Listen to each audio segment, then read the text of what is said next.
Hello everyone, welcome to skill IQ। Skill IQ में आपका स्वागत है। तो पार्ट बी में भी आपका स्वागत है। किसके? ब्लैक बुक वोकेबलरी बुक के पार्ट बी में आपका स्वागत है। और इसमें हम इडियम्स और फ्रेजेस को स्टार्ट करने वाले हैं आपकी डिमांड के ऊपर। इसमें 3-4 चीज़ें दी गई हैं, 4 चीज़ें हैं एक्चुअली। इसमें B1 में क्या दिया होगा, इसमें इडियम्स एंड फ्रेजेस दिए होंगे जो भी SSC एग्ज़ाम्स में पूछे गए हैं। यहाँ पे टिल फरवरी 2023 लिखा हुआ है एक्चुअली, लेकिन एक दो अगर नए ऐड हो गए होंगे तो कुछ कह नहीं सकते, लेकिन लगभग आपको जो है सेम ही देखने को मिलते हैं, रिपीटेड होते रहते हैं। ओके, फिर आपको टॉप 200 मोस्ट रिपीटेड जो है OWS आपको देखने OWS नहीं सॉरी इडियम्स एंड फ्रेजेस आपको देखने को मिलेंगे। फिर आपको एग्ज़ाम वाइज एग्ज़ाम वाइज जो है इडियम्स एंड फ्रेजेस देखने को मिलेंगे जो भी रिसेंट SSC एग्ज़ाम्स में TCS के द्वारा पूछे गए हैं। और फिर आपको प्रैक्टिस सेट देखने को मिलेंगे 20, जिसको हम लास्ट में करने वाले हैं। उसके बाद हम जो है अपना पार्ट स्टार्ट करते हैं फर्स्ट। अब इसमें होता क्या है थोड़ा सा देख भी लेते हैं। Idioms and phrases are collection of words that are not meant to be taken literally or usually have a cultural meaning behind them। कहने का मतलब ये है कि idioms और phrases जो है एक words का collection होता है, words का group of words होता है, जिसका मतलब ये नहीं होता है कि उनका जो ओरिजिनल मीनिंग होगा वही उसका मीनिंग होगा। ये मैं बहुत ज़्यादा बार आपको बता चुका हूँ, हम लोग बहुत बार डिस्कस कर चुके हैं जब भी idioms एंड phrases की बात हुई है तो उस समय पे। तो यहाँ पे इसका जो है उसके पीछे एक कल्चरल मीनिंग जो है उसके पीछे छिपा हुआ होता है। मान लो कोई भी ईडियम बोल दो आप, कोई भी ईडियम अगर हमारे साथ आएगा, पीछे आएगा, तो क्या होगा, हम उसके जो है वर्ड्स के ऊपर जो है इतना ध्यान नहीं दिया जाता, उसके पीछे कि वो कहावत, वो ईडियम वो कब बना, वो क्यों बना, उसके पीछे कोई रीज़न होगा, कोई कारण होगा, कोई तर्क तो नहीं कहूँगा मैं इसको, कोई ना कोई रीज़न होगा उसके पीछे, कोई कारण बनता है, कोई सिचुएशन पे जो है बेस्ड ये जो है idioms एंड phrases रहते हैं। All the idioms and phrases provided in this chapter have been asked in SSC exams and compiled here for faster revision। यहाँ पे जितने भी idioms और phrases आपको प्रोवाइड किए गए हैं इस चैप्टर के अंदर, बी पार्ट के अंदर, ये जो है लिए गए हैं SSC एग्ज़ाम से और उनको कंपाइल करके एक ज़बरदस्त रीकैप या फिर फास्टर रिवीजन के लिए हमें जो है यहाँ पे प्रोवाइड किए गए हैं। You should understand that sometimes options are not an exact match। कई बार होता है कि options जो है बिल्कुल exact match वाले नहीं होते हैं, and students have to choose from the best available option out of the given 4 options या alternatives in the question। तो हमें क्या करना पड़ता है, बिल्कुल एग्जैक्ट जो मीनिंग उसका होता है इडियम एंड फ्रेज़ का, तो वो कई बार नहीं दिया हुआ होता है गिवन अल्टरनेट्स में से। तो फिर उसमें से हमें क्या करना पड़ता है, अपने हिसाब से जो भी उन चारों ऑप्शंस में से जो भी आंसर हो सकता है उसको हमें क्या करना पड़ता है, उसको हमें चूज़ करना पड़ता है कि बेस्ट आंसर इस पर्टिकुलर क्वेश्चन के लिए क्या हो सकता है गिवन अल्टरनेटिव्स में से, ऑप्शंस में से, या फिर जो भी हमारे पास ABCD या E करके जो ऑप्शंस होते हैं। बैंकिंग्स में 5 ऑप्शंस आपको देखने को मिलते हैं, SSCs में 4 ऑप्शंस या जनरली आपको 4 ऑप्शंस देखने को मिलते हैं।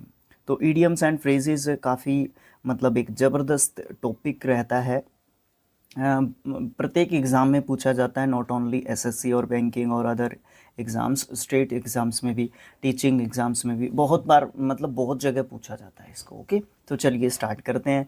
अभी हम इसमें करने क्या वाले हैं, प्रत्येक पार्ट में हम जो है क्या करेंगे, 50 ईडियम्स एंड फ्रेजेस करेंगे। ठीक है, जैसे OWS किया है उसी तरीके से हम इसमें भी जो है 50 अपने जो है क्या रखेंगे, इडियम्स एंड फ्रेजेस रखेंगे। तो चलिए स्टार्ट करते हैं, चलिए जी स्टार्ट करते हैं।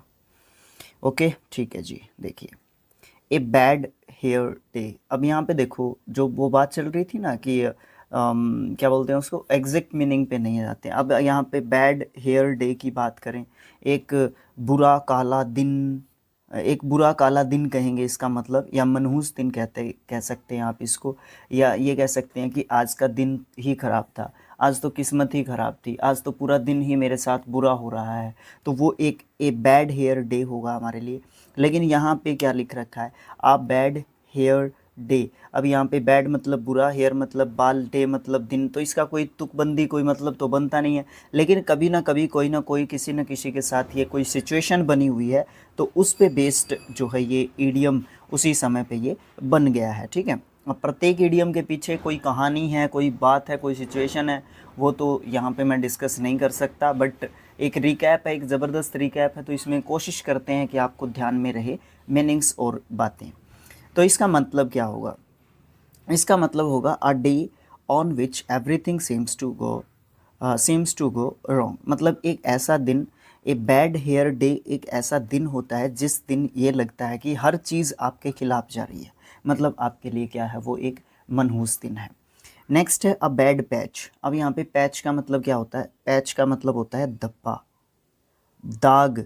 ठीक है, एक इसके लिए एक वर्ड होता है, इसका सिनोनियम अगर मैं बताऊं, स्टिग्मा। स्टिग्मा, स्टिग्मा क्या होता है? धब्बा या दाग। अब देखो स्टिग्मा क्या होता है, कौन सा दाग धब्बा होता है? वो सोसाइटी की तरफ से दाग धब्बा मिलता है, समझ रहे हैं ना आप? स्टिग्मा, जैसे dowry system is a stigma, है ना? जो डावरी सिस्टम है ना, वो एक दाग है, एक धब्बा है।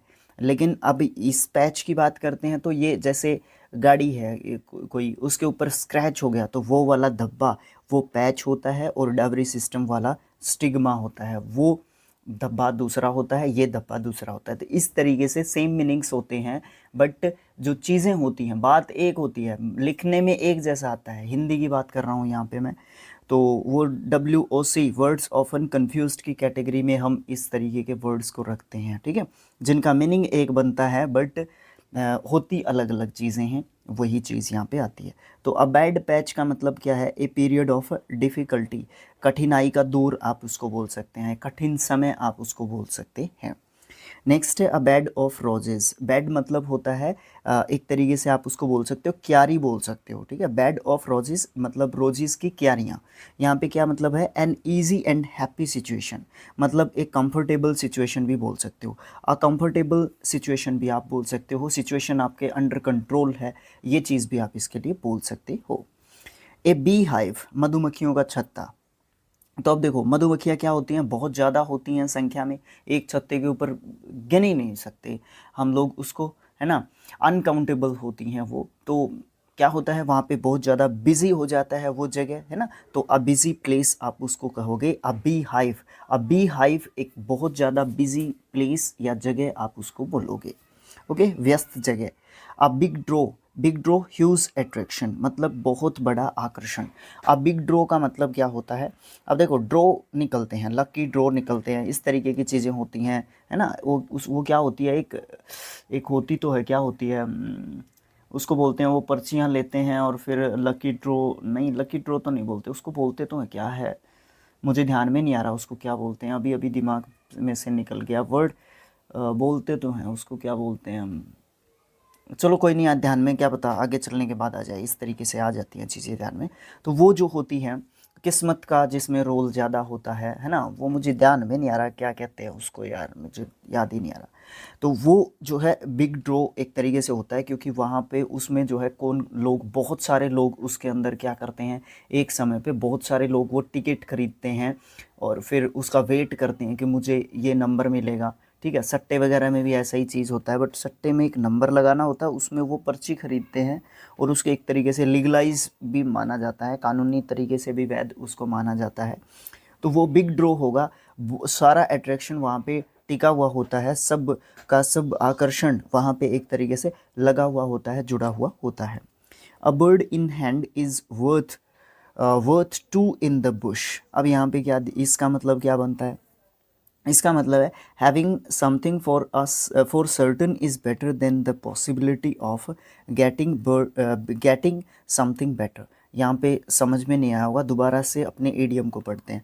अ बर्ड इन हैंड, जो पक्षी हाथ के अंदर है, इज वर्थ, वो आपको वर्थ देगा, टू इन द बुश, जो आपके बुश में हैं दो, ठीक है, जो आपसे आपके हाथ में नहीं है, आपसे दूर हैं थोड़े से, जो झाड़ियों में है एक तरीके से। बुश वैसे अलग चीज़ होती है, झाड़ियाँ नहीं होती। तो जो अलग जगह पे है, मतलब आपके हाथ में जो एक पक्षी है उससे अच्छा वो एक पक्षी है जो बुश के अंदर है उन दो पक्षियों से ज़्यादा। मतलब क्या होता है कि आज हमारे पास जो चीज़ें हैं चाहे कम हो, लेकिन कल की जो पॉसिबिलिटी है हमें ज़्यादा मिलने की, बेहतर होने की, उससे ज़्यादा आज हमारे पास जो चीज़, जो रिसोर्सेज, जो संसाधन, जो बातें, जो सुविधाएं, जो चीज़ हमारे पास आज है वो बेटर है कल की ज़्यादा मिलने वाली चीज़ों से या कल के ज़्यादा लालच से। ठीक है, ये चीज़ तो समझ गए होगा आप। हिंदी में कहते हैं नो नगद न तेरा उधार। मतलब कुछ जो है निश्चित रूप से होना, कुछ बेहतर पाने की उम्मीद से अच्छा है। नकद का काम उधार से काफ़ी अच्छा होता है। मतलब मान लो आप एक शॉप चलाते हैं, ठीक है, आप एक शॉप चलाते हैं, आप बहुत ज़्यादा उधार जो है कर लेते हैं, ठीक है, और वो जो है आप उधार कर लेते हैं, उससे आपका जो सेल है वो ज़्यादा रहता है बजाय कि नकद में आप जब डीलिंग करते हैं तो उसकी बजाय। ठीक है, तो आप क्या सोचते हैं कि आज नहीं तो कल उधार आ ही जाएगी, लेकिन उससे क्या होता है आप लॉस में ही जाएंगे। ये वाली बात यहाँ पे लिखी हुई है। A bird's eye view. अब देखो पक्षी जब ऊपर से देखेगा उड़ते हुए तो उसको क्या दिखेगा, मोटी मोटी चीज़ें दिखेंगी, ऊपर ऊपर से चीज़ें दिखेंगी, उसको गहराई से चीज़ें, गहराई से बात या चीज़ जो होगी गहराई से नहीं दिखेगा। मतलब ऊपर ऊपर का व्यू उसको एक तरीके से दिखेगा। ओके, ऊपर से कोई भी चीज़ किसी भी तरीके की दिखेगी और हमें एक तरीके से इल्यूज़न यानी कि भ्रम जो है हो जाता है एक तरीके से, तो वो बर्ड्स आई व्यू होता है। जनरल व्यू फ्रॉम अबव या फिर गुड एंड कॉम्प्रिहेंसिव आइडिया। मतलब ऊंचाई से विस्तृत दृश्य बर्ड्स आई व्यू होता है, या जनरली किसी चीज़ के बारे में अपना आइडिया लगाना बर्ड्स आई व्यू होता है। अ ब्लेसिंग इन डिस्गाइज, ये क्या होता है, दुख के भेष में सुख। अब जैसे ब्लेसिंग मतलब किसी को क्या होना, ब्लेसिंग होना, आशीर्वाद देना, एक तरीके से आशीर्वाद प्राप्त होना। इन डिस्गाइज, डिस्गाइज मतलब छुपे हुए भेष में। ठीक है, अब ये मीनिंग कहीं ना कहीं रिलेट करता है। अब वही चीज़ इसने पहले भी बताई थी, हम लोग डिस्कस भी करते रहते हैं बहुत ज़्यादा बार जब भी हम इडियम्स एंड फ्रेजेस के बारे में बात करते हैं। लिटरली मीनिंग्स जो होते हैं डिफरेंट ही मिलते हैं जो इडियम या फ्रेज हमारा होता है उससे, बट जनरली कई बार जो वर्ड्स होते हैं एग्जैक्ट वर्डिंग पे भी डिपेंड करता है, मीनिंग जो है मिल जाता है। ठीक है, एन अपेरेंट मिसफॉर्चून, एक बहुत मतलब जनरली एक मिसफॉर्चून दुर्घटना, that eventually has good results. एक दुर्घटना हो गई, एक अच्छी बात नहीं हुई, बट उसका रिजल्ट कहीं ना कहीं क्या निकला, उसका रिजल्ट निकला कि अच्छा आपके साथ कुछ ना कुछ हुआ। आ हिडन फेवर, मतलब एक हिडन फेवर आपको निकल के आया, कुछ नेगेटिव हुआ बट उसके अंदर लास्ट में जब रिजल्ट आया तो वो पॉजिटिव निकला। Something that seems bad turns out to be good. अब यहाँ पे टर्न्स आउट क्या है, ये एक फ्रेजल वर्ब है, ठीक है, जिसका मतलब क्या होता है रिजल्ट निकलना। ओके, तो यहाँ पे फ्रेजल वर्ब भी सीख लेते हैं, एक दो बीच में आ रही हैं। तो कुछ ऐसा हुआ कि बुरा हो गया है, लेकिन जब रिजल्ट निकल के आया वो अच्छा निकल के आया। ठीक है, तो ये चीज़ यहाँ पे हो गई। ए ब्लेसिंग इन डिस्गाइज, ये 8 बार रिपीटेड है भाई, ये चीज़ ध्यान रखना। अच्छा वर्ड, सॉरी अच्छा जो है इडियम एंड फ्रेज ये है। उसके बाद क्या है, a blue eyed boy one who is favourite. अब आंखों का तारा बहुत प्यारा है ना, ये वाली बात। A blue eyed boy, a bolt from the blue. अब ये 10 बार रिपीटेड इडियम एंड फ्रेज है। इसका मतलब होता है कोई भी बात, कोई भी घटना अचानक से हो जाना।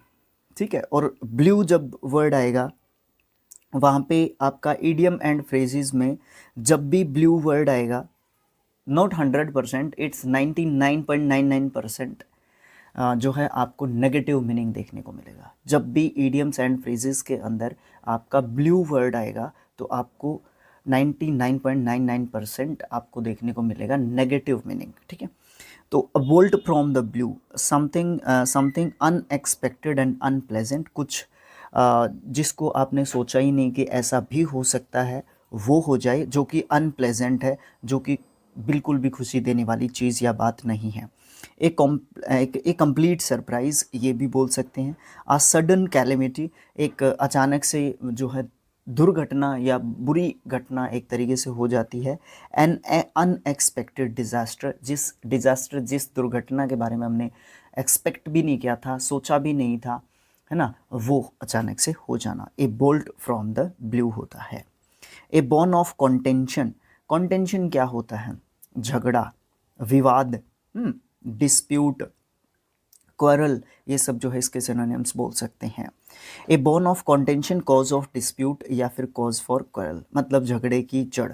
उसके बाद है अ bull in a china shop. अब देखो यहाँ पे जो ये ईडियम लिखा हुआ है अ bull in a china shop, अब इसका मतलब समझने के लिए जाएंगे सीधा एग्जैक्ट वर्डिंग्स को पकड़ेंगे तो चाइना की कोई दुकान है, उसके अंदर कोई बुल है, कोई बैल खड़ा हुआ है। अब ये हो नहीं सकता, बट क्या है, कभी ना कभी कहीं ना कहीं ये सिचुएशन बनी होगी।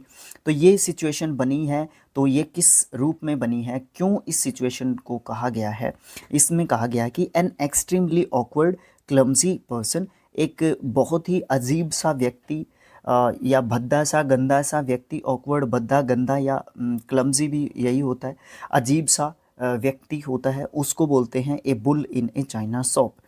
या फिर a clumsy person in a delicate situation, एक जो है डेलिकेट सिचुएशन के अंदर एक जो अनाड़ी सा व्यक्ति होता है ना, वो क्या होता है, फंस जाता है या चला जाता है या होता है उस समय पे।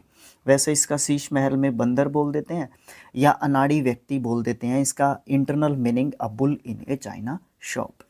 नेक्स्ट है a burning question, an important question बोल सकते हो, महत्वपूर्ण प्रश्न।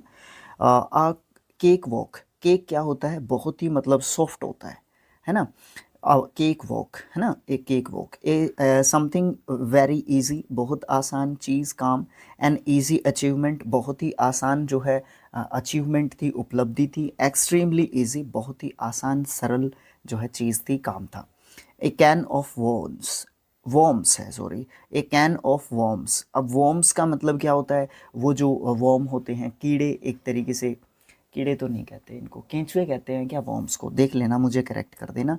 अब यहाँ पे कैन जो है, कैन मतलब जो वो जैसे मछलियों का एक्वेरियम होता है ना, कैन आप समझ के चलो, कोई पीपा वगैरह, कोई बर्तन वगैरह समझ के चलो, कैन उसको बोल के चलो, ठीक है। लेकिन अ कैन ऑफ वॉर्म्स क्या होता है, ए कॉम्प्लिकेटेड सिचुएशन और प्रॉब्लम, मतलब जटिल परिस्थिति को एक कैन ऑफ वॉर्म्स जो है बोलते हैं, कठिन परिस्थिति को, कठिन समय को, है ना, डिफ़िकल्ट सिचुएशन को हम लोग क्या बोलते हैं, a can of wrong. A carrot and stick approach, carrot and stick approach, साम दाम दंड और भेद, मतलब सारी चीज़ें लगा के देखना, अपनी तरफ से सब जो है मैंने सारे एफर्ट्स जो है करके मैंने देख लिए, बट मैं जो है उस पर्टिकुलर सिचुएशन या प्रॉब्लम का जो सॉल्यूशन है वो मैं निकाल नहीं पा रहा हूँ। उस सिचुएशन में हम एक इडियम का यूज़ करते हैं, अ कैरेट एंड स्टिक अप्रोच का। Rewards and punishment that influence someone's behaviour, मतलब क्या होता है, कैरेट एंड स्टिक जो अप्रोच होती है वो क्या होती है, वो इम्प्लीमेंटेशन करके देखना पड़ता है, पहले समझाना पड़ता है, फिर उसको कुछ लालच देना पड़ता है, फिर कुछ दंड दिया जा सकता है, फिर कुछ और प्रोसेस, चौथी प्रोसेस अपनाई जाती है उसके अंदर। तो ये चीज़ होती है, ये प्रोसेस होता है, ये तरीका जो है होता है। उसके बाद a change of heart, change of heart क्या होता है, ओपिनियंस, विचारों में जो मन बदल गया, ये नहीं बोलते हैं कि मन बदल गया, ठीक है, अ चेंज ऑफ हार्ट होता है। A change in once opinion, किसी के विचारों में बदलाव आना, डिफरेंट ओपिनियन अबाउट समवन और समथिंग, किसी व्यक्ति के बारे में अलग अलग चीज़ें सोचना या अपने विचार जो है बनाना। अ चाइल्ड्स प्ले, बच्चों का खेल, something that is very easy, आसान काम भी बोल सकते हैं हम इसको। A chip off the old block, अब ये क्या होता है, जैसा कि बाप वैसा कि बेटा, reminds them of one's father, मतलब अपने पापा के जैसे ही जो है वो पर्टिकुलर जो है पर्सन जो है अपने काम करता है, तो कोई बड़ा उसके पापा की उम्र का व्यक्ति बोलता है उस समय पे, a chip off the old block, मतलब अपने जो पापा के जैसा ही ये बेटा भी ऐसा ही है। Reminds them of one's father, या फिर someone similar in character to one's father, या फिर रिजेंबलिंग पेरेंट्स, अपने पेरेंट्स के जैसा होना। नेक्स्ट जो है हमारा वो है ए क्लोज सेफ, बहुत ही मतलब बाल बाल बचना बोलते हैं जिसमें, narrow escape from danger, difficult situation से बिल्कुल क्या बताएं आपको, बाल के जितना डिफरेंस होना एक डिफ़िकल्ट सिचुएशन में पढ़ने से। A closed book a mystery, एक रहस्य, एक गुप्त जो है बात। ए क्लोज फिस्टेड पर्सन, वो होता है मुट्ठी जो है भींचने वाला व्यक्ति, कंजूस व्यक्ति होता है। ए माइजर को बोलते हैं ए क्लोज फिस्टेड पर्सन, ठीक है, वो मुट्ठी में से पैसे ही नहीं निकालता, इसलिए फिस्ट मुट्ठी होती है। ए कोग इन द मशीन, अब ये कोग क्या होता है? ये कोग होता है, या तो आप बोल सकते हो धोखा देना, या दांतता, या छलना, एक तरीके से ये सब बोल सकते हैं। ए कोग इन द मशीन का क्या मतलब होता है? Very small part of a big organisation, यानी कि मामूली व्यक्ति एक बड़ी सी ऑर्गेनाइजेशन का एक क्या है? पार्ट है। एक कोग इन द मशीन, एक छोटा सा, मतलब एक दांत। वैसे इसका मतलब धोखा देना भी होता है, बट यहाँ पे दांतता, दांतता एक मतलब इसका होता है। मतलब क्या है? अब जैसे दांतता, अगर मैं आपको समझाने के लिए जाऊँ, कोई मशीन है, जैसे थ्रेशिंग की मशीन है, ठीक है, कल एग्रीकल्चर में थ्रेशिंग मशीन होती हैं, उसमें जो है थ्रेशिंग करने के लिए कंबाइन के आगे टरबाइन से टाइप की वो होती हैं, जो क्या करती हैं, फसल को जो है खेत में जब हम चलाते हैं तो उसको अंदर लेके जाती है, तो वो दांते होते हैं उसके, तो वो मशीन का क्या होता है? एक पार्ट होते हैं। तो इसी तरीके से एक बड़ी ऑर्गेनाइजेशन का एक पार्ट होना छोटा सा, that is called a big cog in the machine. भाई इससे अच्छा तो मुझे लगा नहीं कि समझाया जा सकता है या याद रहेगा।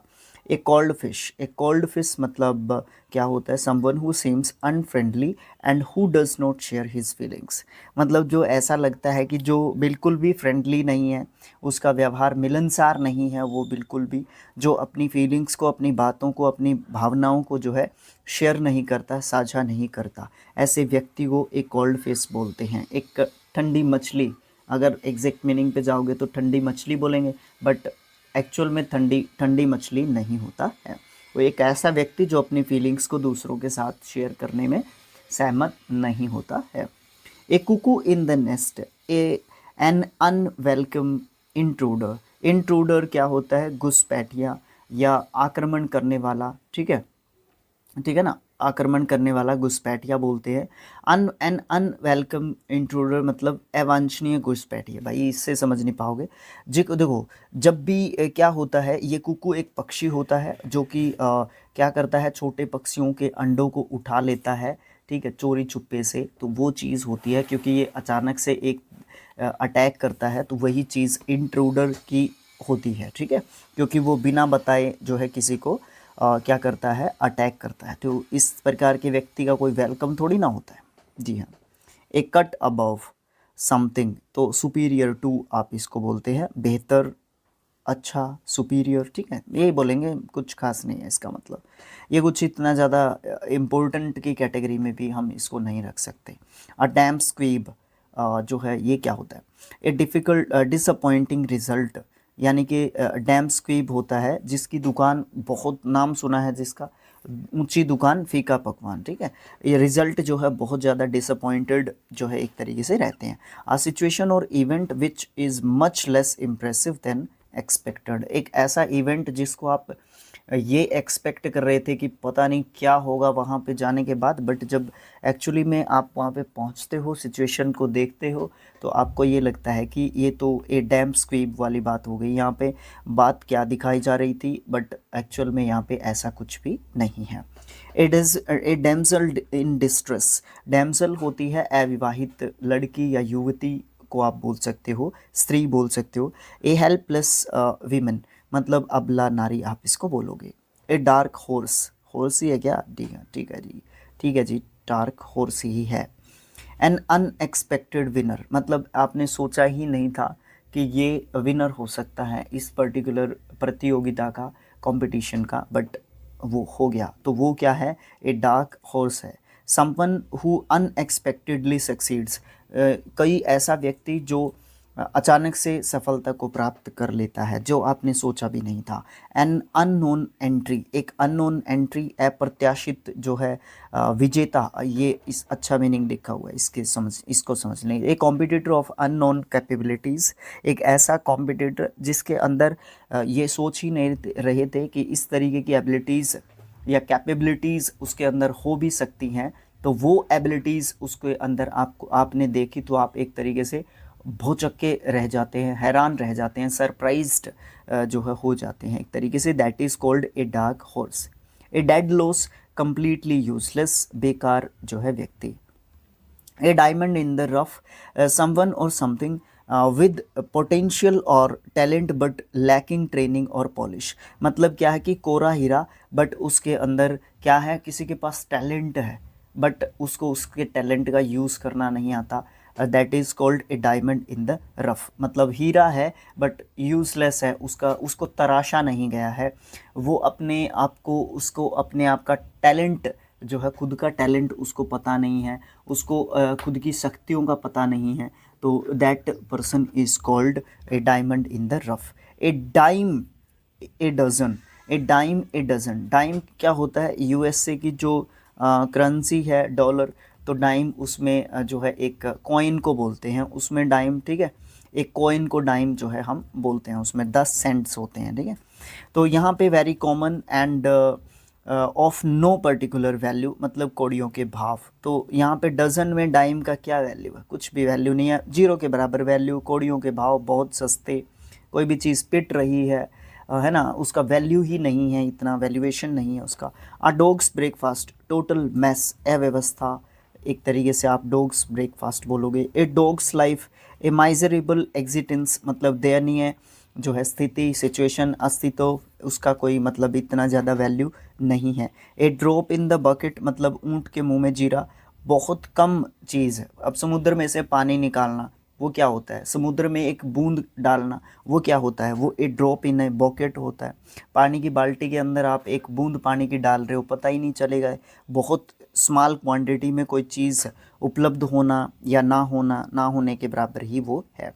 A very small part of something, something big और होल, मतलब कोई कंप्लीट चीज़ है उसका एक जो है छोटा सा पार्ट होना। Something small and unimportant specially when compared with something else, मतलब कोई छोटी या अनइम्पोर्टेंट चीज़, महत्वपूर्ण नहीं है जो चीज़, स्पेशली जब किसी दूसरी चीज़ के साथ उसको क्या किया जाता है, कंपेयर किया जाता है, तो that is called A drop in a bucket. उसके बाद क्या है, a drop in the ocean, वह भी ये भी वही एक तरीके से सेम ही आप जो है बात कहोगे, तो दोनों का मतलब सेम ही होता है। A drop in a bucket, a drop in the ocean. उसके बाद है a dry run, rehearsal of an event, मतलब आप जो है किसी भी परफॉर्मेंस से पहले क्या करते हो, एक रिहर्सल करते हो, प्रैक्टिस करते हो, that is called a dry run. A fine state of affairs, N unpleasant situation, अप्रिय स्थिति, कंफर्टेबल सिचुएशन में ना होना, a fine state of affairs होता है। ये एक ऐसा इडियम है जिसका मीनिंग ध्यान में नहीं रहने वाला है actually. A fire in someone's belly, अब जोश से भरा हुआ है, जिसके पेट में आग है एक तरीके से। One who is energetic and enthusiastic about something, मतलब कोई ऐसा व्यक्ति जो एनर्जेटिक है या बहुत ज़्यादा उत्साही है अबाउट समथिंग, किसी चीज़ के बारे में, किसी बात के बारे में। A fish out of water, uncomfortable situation किसी के लिए, ठीक है। अनफेमिलियर सर्क्यूमस्टांसेस को हम क्या बोलेंगे, a fish out of water. अगर फिश वाटर के अंदर रहेगी तो कंफर्टेबल रहेगी, अगर वो आउट ऑफ वाटर रहेगी तो वो कंफर्टेबल नहीं होगी। A fly on the wall, a fly on the wall का मतलब क्या होता है, एन अनप्रेसिव्ड ऑब्जर्वर, चोरी छिपे देखने वाला व्यक्ति। कहने का मतलब क्या है कि अब देखो इस चीज़ को समझने की कोशिश करना। दीवार है, दीवार के ऊपर मक्खी बैठी हुई है, अब वो मक्खी के ऊपर हमारा ध्यान बिल्कुल भी नहीं जाएगा, वो एक ऑब्जर्वर होती है, ठीक है, लेकिन उसके ऊपर हमारा ध्यान बिल्कुल भी नहीं जाएगा। बट ये एक्चुअल में मक्खी को नहीं कहा जाता, ये किसी ऐसे व्यक्ति को कहा जाता है जो किसी दूसरे व्यक्ति की बातें सुनने के लिए दीवारों को, वो नहीं बोलते हैं दीवारों के कान होते हैं, तो वो वाली चीज़ वो व्यक्ति करता है। ऐसे व्यक्तियों के लिए ये इडियम बनाया गया था कि दीवारों के कान होते हैं, वो एक्चुअल में दूसरों की बातें सुनने के लिए क्या करता है, ताक झाक जो है करता रहता है। A fly on the wall idiom जो है इसको बताता है। A flying visit a very short visit, जल्दी जल्दी में, हेस्टली तो नहीं कहूँगा मैं यहाँ पे, वैसे हेस्टली का मतलब जल्दी जल्दी होता है, मतलब आप जो है बहुत ज़्यादा जल्दी में हो और किसी व्यक्ति को आप मिल रहे हो, बट आप ये कह रहे हो कि बस मेरे पास इतना ही समय था, मेरे पास और ज़्यादा समय नहीं है, तो उसको हम ए फ्लाइंग विजिट बोलते हैं। उड़ते उड़ते आना, जल्दबाजी में होना, थोड़ा सा समय देना आपको, अन्यथा वो अपने काम पे चला जाता है या वापस चला जाता है।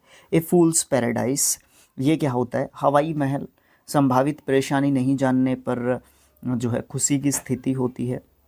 जैसे कि being happy for foolish reasons, ऐसी बातों के लिए खुश होना जो एक्चुअल में सही नहीं हुई हैं, अच्छी चीज़ नहीं है। अ स्टेट ऑफ हैप्पीनेस, एक ऐसी स्थिति जिसमें आप खुश हो रहे हो based on persons not knowing about potential trouble, मतलब उसको जो होने वाली ट्रबल है उसके बारे में पता ही नहीं है, बट वो उस सिचुएशन के ऊपर जो है क्या हो रहा है, खुश हो रहा है अपने आप में। वो सिचुएशन क्या होती है? ए फूल्स पैराडाइस होती है। ठीक है। एक मूर्ख व्यक्ति का हवा महल। ए जेंटलमैन एट लार्ज, अब इसको बोलेंगे a man without A job, बेरोजगार व्यक्ति को जेंटलमैन एट लार्ज बोलेंगे। ए गोल्डन मीन का मतलब क्या होता है? Middle course between two extremes, मतलब दो जो चीज़ें होती हैं उनके बीच का रास्ता।